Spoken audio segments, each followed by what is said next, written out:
আসসালামু আলাইকুম ভিউয়ার্স, আশা করি সবাই ভালো আছেন। আজকে আপনাদের মধ্যে আরেকটি নতুন ভিডিও নিয়ে হাজির হয়েছি। আজকে যে টপিকটি নিয়ে এসেছি শুধু গিয়ার লিভার সম্পর্কে কথা বলবো, অন্য বিষয়ে না।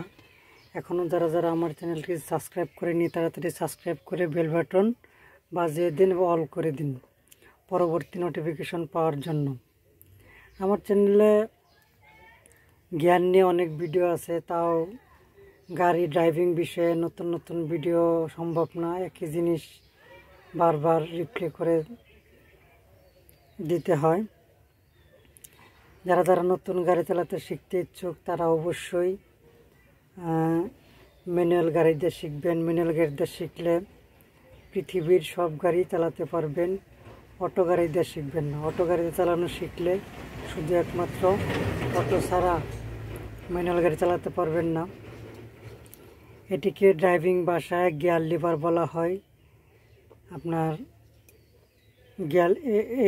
এই গিয়ার লিভারটা শুধু ম্যানুয়াল গাড়িতে থাকে। অটো গাড়িটা অটো গিয়ার লিভার এটা শুধু ম্যানুয়াল গাড়িতে পাবেন। 1 number, 2 number, 3 number, 4 number, 5 number.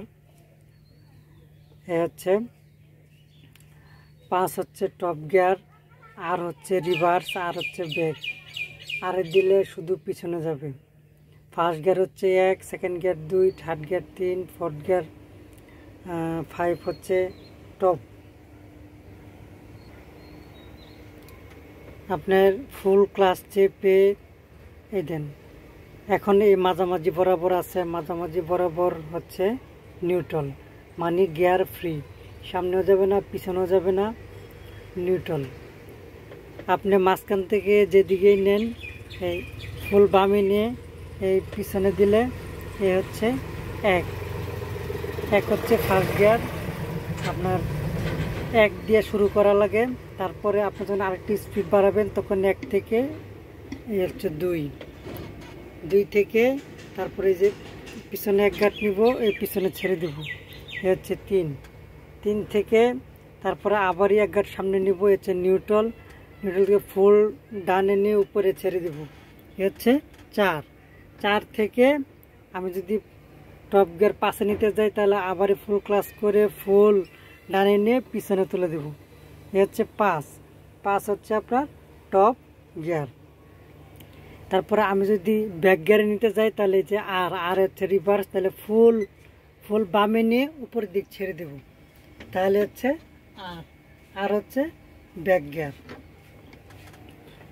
তবে প্রত্যেকটা গিয়ার চেঞ্জ করার সময় অবশ্যই ফুল ক্লাচ করতে হবে। ফুল ক্লাচ যদি না করেন তাহলে কিন্তু আপনার গিয়ার চেঞ্জ হবে না। এটি হচ্ছে ক্লাচ, এই ফুল ক্লাচ করে তারপরে কিন্তু গিয়ার চেঞ্জ করা লাগবে। আপনার নিয়ম হচ্ছে আপনার গাড়ি যত স্পিড বাড়বে আপনার গিয়ার তত বাড়বে, আপনার স্পিড যত কমবে আপনার গিয়ার তত কমবে। এভাবেই হচ্ছে ম্যানুয়াল গাড়ির নিয়ম। আপনার এই গিয়ার ফাংশন এবং ক্লাচ, অ্যাক্সেলেটর, ব্রেক এই জিনিসগুলো যদি আপনার মাথায় ঢোকাতে পারেন তাহলে আপনার ড্রাইভিং শেখাটা আপনার জন্য খুব ইজিলি হয়ে যাবে। তাই বন্ধুরা, আজকে এই পর্যন্তই। সামনে অন্য বিষয় ভিডিও নিয়ে আসার চেষ্টা করব। সেই পর্যন্ত সবাই ভালো থাকবেন। আসসালামু আলাইকুম।